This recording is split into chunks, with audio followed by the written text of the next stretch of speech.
You're watching First Take, presented by Bass Pro Shops. How do you disrupt Eli Manning on an offense? Hit him in the mouth. The best thing for any team is to make a quarterback feel pain. You know, you got to be respectful of the other rules of the game, and honestly, you don't want to hurt anybody, but to make him feel you is to bring his eyes down, man. You don't want a good quarterback like Eli Manning looking down the field, ever. Greg Hardy's talking again. Last time he talked, the Cowboys weren't able to back it up with their loss to the Patriots 30-6. Should Hardy quit talking, gentlemen? Who's going here? Stephen A. Stephen A. Should he be quiet? Actually, I don't think he should. Oh. To be quite honest with Tell you, me why. I have to admit to you, you know, I consider it as disgusting as it may be. I would tell you that his words are working effectively because considering his obviously checkered past, where he was on the commissioner's exempt list after being convicted on a bench trial in North Carolina, which was because of domestic violence, ultimately appealed it, and then there was no jury trial and the case was dropped. He was still on the commissioner's exempt list. Got paid over $13 million for playing just one game, then got suspended for 10 games, got it reduced to 4, missed the first 4 games, and then came back. And as much as he annoyed and disgusted everybody, bringing up Tom Brady's wife Giselle and, you know, his sister and all of this other stuff, we found ourselves, because of it, locking in on Greg Hardy to see how he played.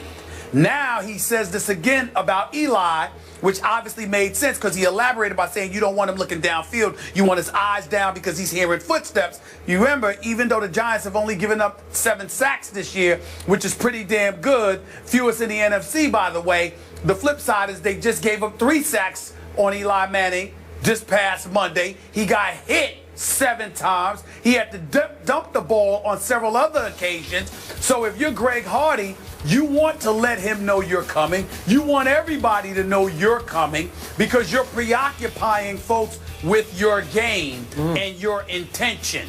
And I think in that regard, it's kind of slick and shrewd on his part. Okay. You know what? That is an interesting, intriguing, insightful between-the-lines take, as opposed to I'm rooting for the Mets to motivate my Yankees, which I'm not buying. Oh, but on this count, well, it's the truth. Seriously. It's the truth. Yeah, it's not true.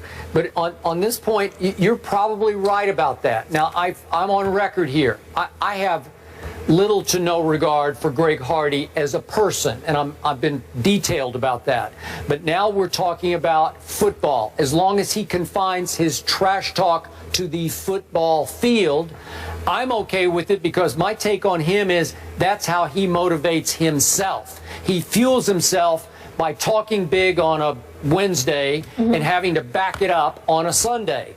And at least for a half against the great Tom Brady, I thought he backed it up. He was talking about flashing on your TV screen. He flashed all over my TV screen, and I'm happy, at least this Sunday, he will be flashing on my TV screen at Giant Stadium, and I am now sitting next to the biggest Eli Manning fan in the history of fandom right here. Monday. I can't wait when You're they going win. to wear his jersey, she says, on Monday when they win, which means you will not be wearing his jersey on Monday. But I'm sure you were offended by this hit him in the mouth kind of talk, but that's just typical. People need to do that. They need to build themselves up. Other people don't need that kind of motivation. Need to do that. Yeah, they don't. Well, I don't think he qualifies as a weak person. I will be objective. I'm kidding. The last time Greg Hardy did face Eli, though, he sacked him 3 times.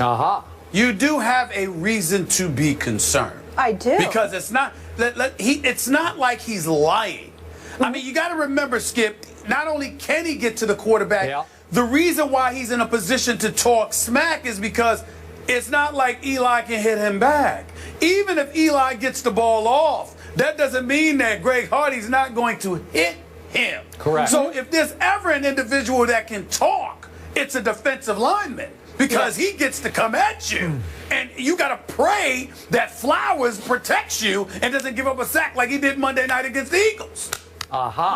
So both of you are very worried for Sunday's game. No, I'm not. See you Monday after they win. Can't wait. Be there. The Cavs finally lock up Tristan Thompson, so they shouldn't be as worried, to a 5-year deal, and he shows his pride on IG last night. So can the Cavs big man live up to those big dollars? Skip and Stephen A. will get into that on the other side of the break.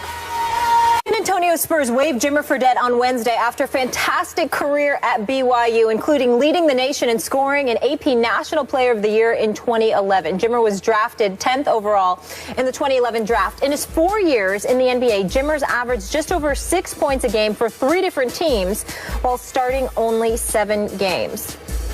Skip, what's happened to Jimmer? Stephen A. Smith.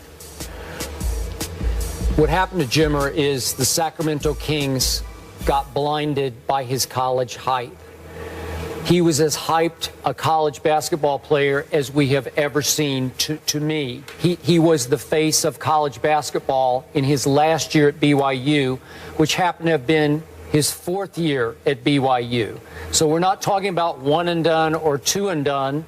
We're talking about graduating and done, and then suddenly being picked 10th overall by the Sacramento Kings, when in fact, Jimmer Fredette shouldn't have been drafted at all. And again, just to drive this home, he's picked 10th by the Kings that year, 1 pick ahead of Klay Thompson, 5 picks ahead of Kawhi Leonard, 20 picks ahead of Jimmy Butler, and I could go on and on. And I'm not being a hypocrite here. I'm not using 20/20 hindsight. Stephen A., right hand above here. I sat in this chair that whole year. You weren't with me yet. And I said again and again, nope, he's a great college player. And I don't toss that word around loosely. He was great in college basketball. He was great for college basketball. I enjoyed watching him. I looked forward to those games. But I said he cannot play pro basketball. He's not quick enough. He won't consistently be able to get his shot, his jump shot in pro basketball. And most of all, there are 2 ends to that floor, as the Spurs have taught the league. And I didn't see Jimmer play much, if any, defense in college basketball, let alone what I thought he could or could not do in pro basketball. So he immediately became a defensive liability who couldn't really score in pro basketball the way he did in college. So he played 229 pro basketball, NBA basketball games. 3 times in 229, he actually scored more than 20 points. And I was surprised to find that he'd even done that, because he just wasn't good enough. And I know this is a controversial subject, Stephen A., but I'm going to throw it out there again. It's come up many times on the show before. I am very obviously a white guy, and I am often skeptical going into drafts of American white guys. Why? Because history tells me I should be skeptical of American white guys going into the draft. Never since Larry Bird have we ever had a white American NBA player even close to Larry Bird. There was a John Stockton, obviously. There was a Chris Mullin.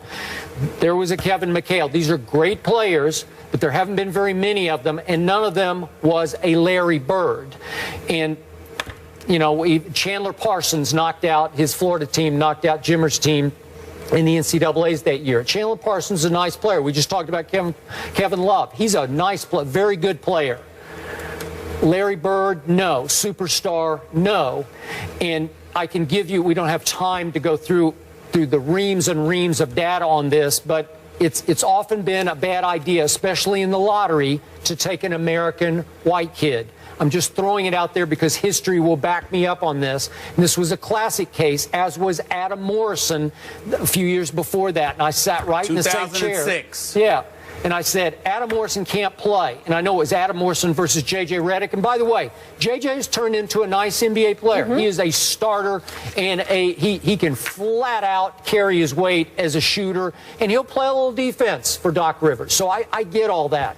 But still, Jimmer was a bad idea because the Sacramento Kings bought into the hype.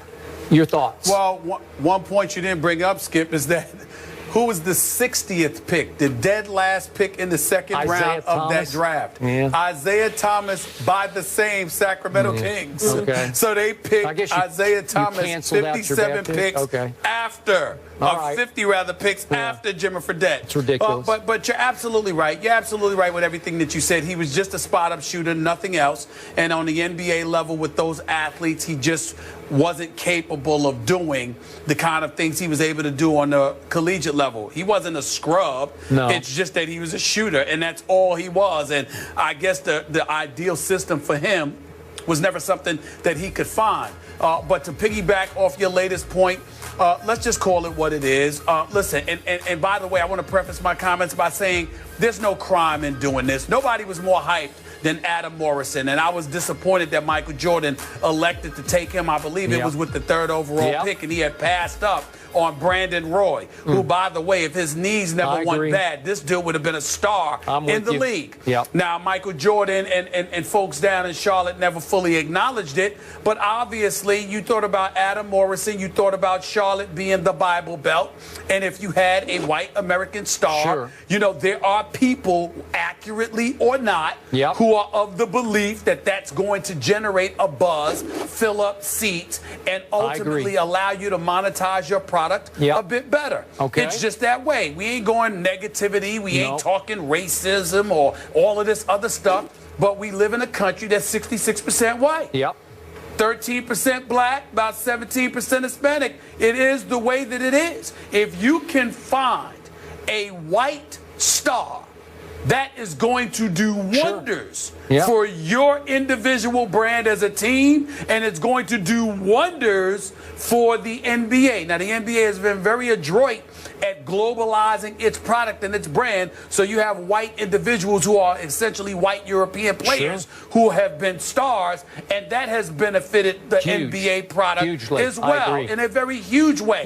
But it would pale in comparison if you had a white guy from America that could be a Dirk Nowitzki. If you, I don't care how great Dirk Nowitzki's a future Hall of Famer. No matter how great Dirk Nowitzki is, in terms of marketability, he ain't no Larry Bird. No. If you found another Larry Bird, you have hit the jackpot. You would hit the jackpot. And I think to some degree, I think there isn't an NBA team with sense that wouldn't salivate for the opportunity to do that. Not that Jimmy Fredette was ever going to be that, and they knew better than that, but you were hoping, you know, to find a genie in a bottle and have Jimmy Fredette come in and light the league up from long range, particularly the way the game had changed and facilitated the advent of more shooters. It just didn't turn out that way because he wasn't good enough. But we understand the intent, and the intent is going nowhere.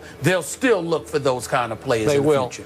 The best way, quickest way to fill your seats of your arena is to win basketball games. And you better pick a guy, and if he happens to be white, but he can still help you win a whole lot of games, good for you. Jimmer could not help you win games. Well, you know, it's not just about winning. It's about selling. It's about selling products off the court as well. You know, that's what I'm saying. I got it. 100%. All right, moving on, guys. After vowing to get after Tom Brady last week, Greg Hardy is chirping again, and this time, oh, this one's personal for me. It's at Eli Manning. We'll tell you what he said when we return. Giants, Cowboys. Can't wait, Skip Bayless. Now it's personal. Yeah. It is. It's personal.